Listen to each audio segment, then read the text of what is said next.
Good morning, everybody. It is Tuesday, so Talk Tuesday. This might be a short one. We've got people riding their quads around, so if it gets loud, I'm just gonna sign off. But we are at the straight road. We have Luna. Luna's back. Her foot. Luna. She's cruising with me because in this section, Luna. Yeah, I see that nose go. She tends to try to go for the swamp, which I'm not a huge fan of. Definitely not in favor of. Okay, so we're at the straight road. Weather is nice-ish. It's a bit warm for me. I tried to leave the house a bit earlier this morning to be walking earlier, so we were walking more in the cool. But the traffic, though. I don't know if you guys are experiencing the same thing, but the flippin' residential traffic mostly, and like traffic that blocks the road, but no. Tucker, that's a hard no. It's like nothing. I was definitely meant to be Tucker the Black, not Tucker the White. Crack.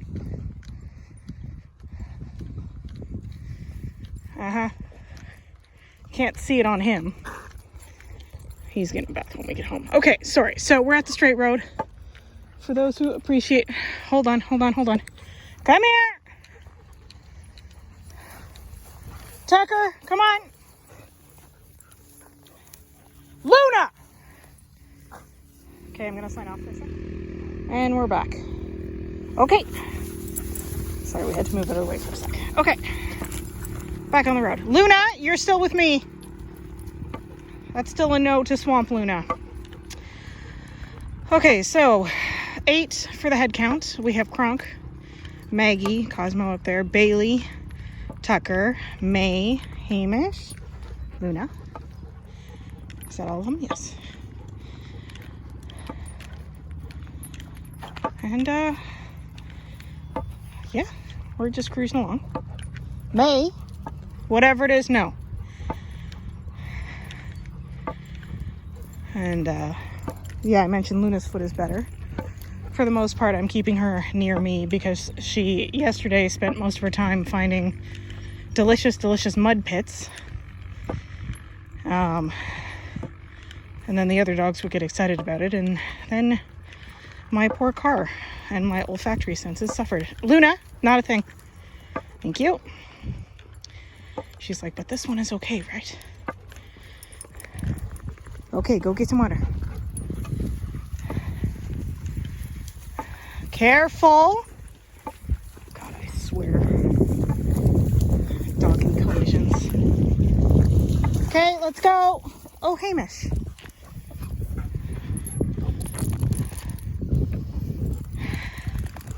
So I've been letting her go in like the cleaner areas. I say because, I mean, it's a ditch. Cosmo, hard no. And because of the weather, right, I don't want them overheating. So whenever we're by a water where it's okay, I will stop and say, go get some water. And everyone who needs it, or go get your feet wet, will go. There's still a bit of a breeze, so it's not too bad. Like, I'm wearing a long sleeve shirt, mostly for bug protection. Tucker! And Miss Bailey. Come on. Good girl.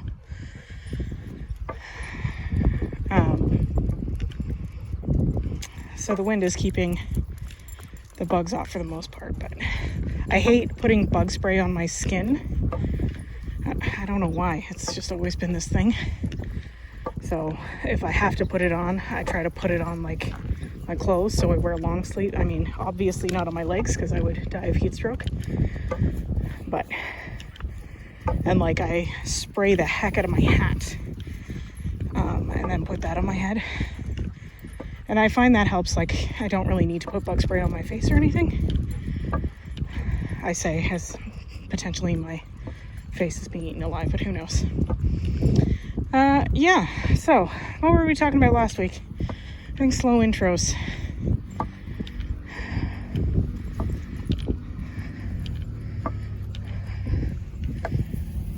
Oh, there they go by again. They're not as loud as I thought. as far as quads go. So I think the audio will be okay. Now I'm truly more concerned about the wind. Anyways, okay, before this turns into a babble walk, we were talking about slow intros. And I think I said towards the end, like, you walk together. First you walk with the dogs on the outside. And you can even do this with one person. Like, this is obviously how I intro new dogs into pack, right? Is I attach them to me on a short leash. You saw that with Cami last week. And then I make sure all the other dogs, like, there's no interaction at all. There's no saying hi. There's nothing when she's that close. And this way, I sort of kill two birds with one stone. I typically end up with no leash reactivity. Luna, not a thing? Oh, I see. Okay, we'll wait until Bailey's done then, because you will just plow her over. Okay, Luna, go get some water. Flipping water dogs.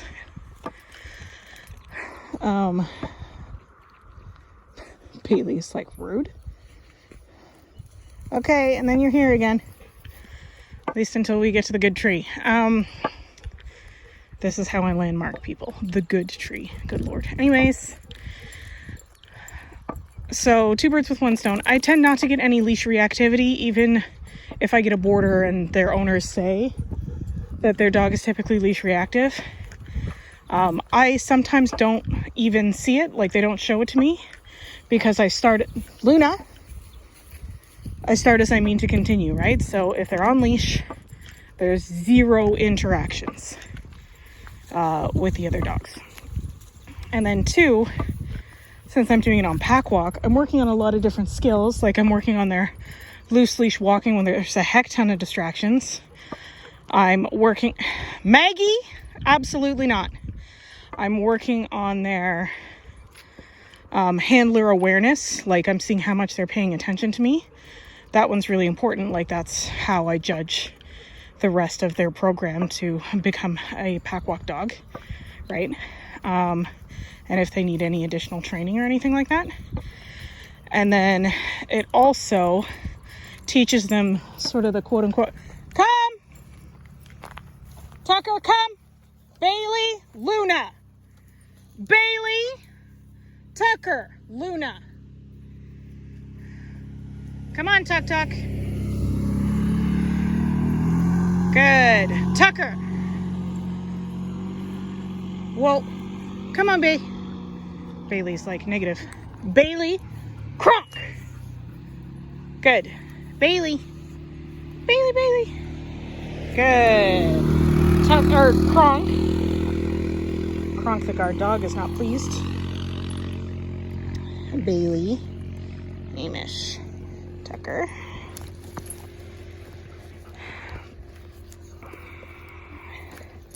So you guys have seen me talk about that in, no, thank you. May? No. Kronk, do you want your treat or? That's what I thought. Okay. Luna, that wasn't for you. You're staying with me. We're not at the good tree yet. Yeah, teaching them the zone of safety. And I know I've talked about that before, like when a dog sort of is feeling overwhelmed, or even if they're just acting out and I need to leash them to me, they're in the zone of safety. Like they know they don't have to worry about being bum rushed by a dog or anything like that. Maggie Kronk.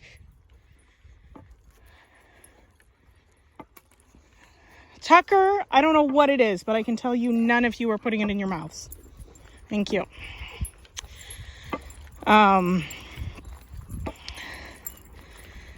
Yeah, so when I do that, it's like covering a lot of my bases. Luna! Come here. Thank you. We're gonna whoa a second while this lunacy runs it. Luna! No, if you're not listening, then we're gonna wait because I don't want you torpedoed. Okay, get some water. No, you can get some water. That's your option. Okay, nope. Then you're not. So as you can see, we're working on some skills with Luna. Because, yeah, there's basically only 3 water spots that don't smell nasty. Luna, if I have to say your name one more time, you're getting attached to me, miss.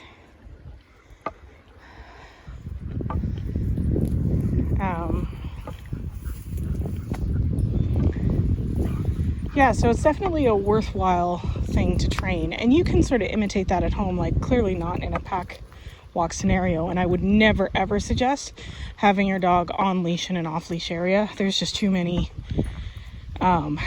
variables. But you can very easily like sit down and be like, okay, let's go from easiest to hardest of places that I struggle with leash walking. Like your easiest, FYI, I'm going to give you a hint, should be in your house. That should be your easiest. And then you go up from there. So like in the house, in the living room, in the kitchen where there are food smells might be a step up. In your backyard, in your driveway, on your street. These are all places, depending on the age of your dog, that will have varying levels of distraction. And then go up from there. Like work your way up. PetSmart is like a tier 20. It's definitely something you need to work up to, any pet store, but you can go places like Lee Valley takes dogs. It's a great place to practice your skills. And